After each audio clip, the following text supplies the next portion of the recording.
afternoon, everyone. I would like to start off with a quick question. How many of you in this room consider yourself to be honest people? Can I get a show of hands? Okay, good, good. Now, let me set the scene for you.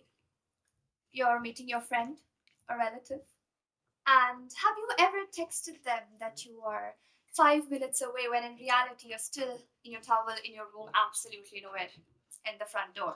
How about a raise of hands once again? Okay, a room full of honest people who lies? Well, I have a confession to make. I thought I was the exception. I sat where you are. For the longest time, I thought I was a direct person. I was the one who said, yes, I am going to be late because I didn't leave on time. I was the one who pointed out the wrongs. I said, you are wrong. You're making a mistake. And I said it proud. But the truth is, the second I see the person's reaction change, the second I see a flinch, a frown, or even just a look of confusion, I start watering down my truths. I rephrase my sentences to make it nicer. I thought I was being direct, but I was just being a people pleaser in disguise. And looking at those hands, I don't think I'm the only person in this room. Because the truth is, we all follow a script. We don't say, no, I can't come. We say, oh, I would love to, but I've just got so much going on right now. In fact, if any one of you all walked up to me right now and tell me this great idea of getting matching tattoos with the person you met 2 weeks ago, see, internally I would be like, are you crazy? Are you stupid? But in reality, I would do this exaggerated nod and I'd be like, wow, that is so romantic. But are you sure you want it that big? Notice the term but. That is the pivot. That is the place you squeeze in a tiny bit of truth to a lie that you have already committed to. In fact, we do this everywhere. We do it with our friends, our family, at work, to a point that we have all just unknowingly agreed that we change the way we speak just to keep the room comfortable.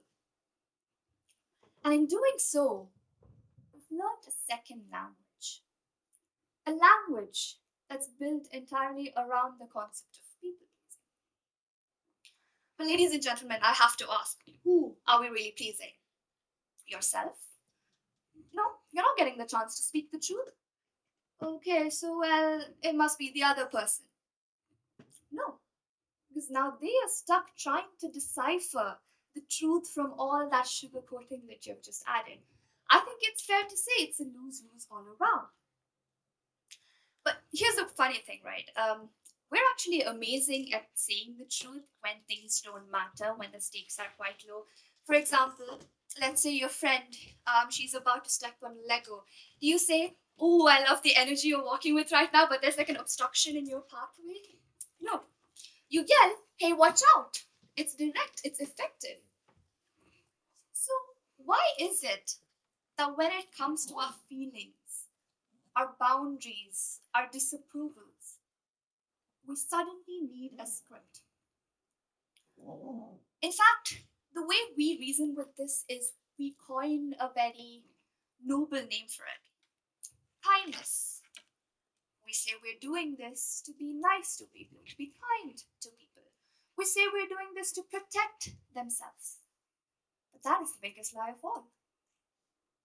We're not doing this to protect them, we're doing this to protect ourselves from being judged. Why? Because because we lack one thing: the courage. The courage to be disliked. Now, you don't realize the harm this causes because we're just dressing up this cowardice as kindness. You don't see the danger it causes until you actually see a different perspective for this. Recently, a friend told me a story about her family. Her grandmother, she's getting older, she's weak, she cannot take care of herself.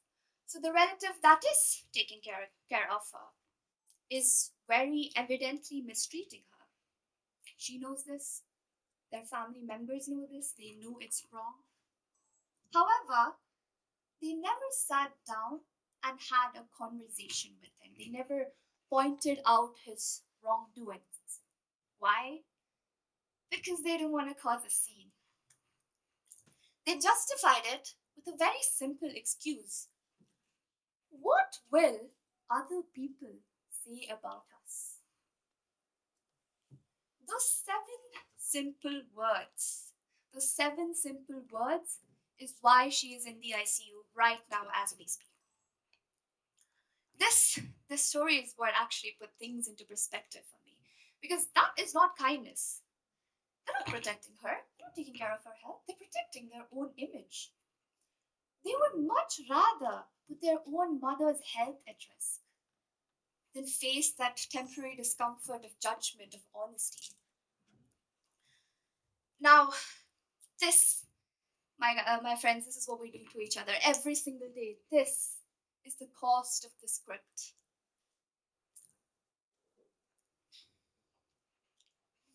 Now, don't get me wrong here.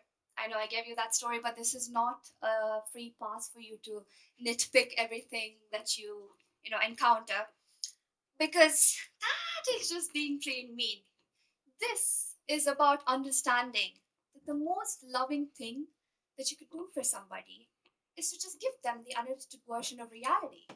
Because the long term cost of sugarcoating is far, far greater than the short term discomfort of honesty.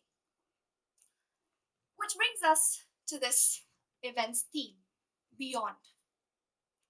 I think I can speak for all of us when we say beyond is thought of something farther ahead, adding new layers, learning a new script, becoming somebody new. But what if going beyond means going back?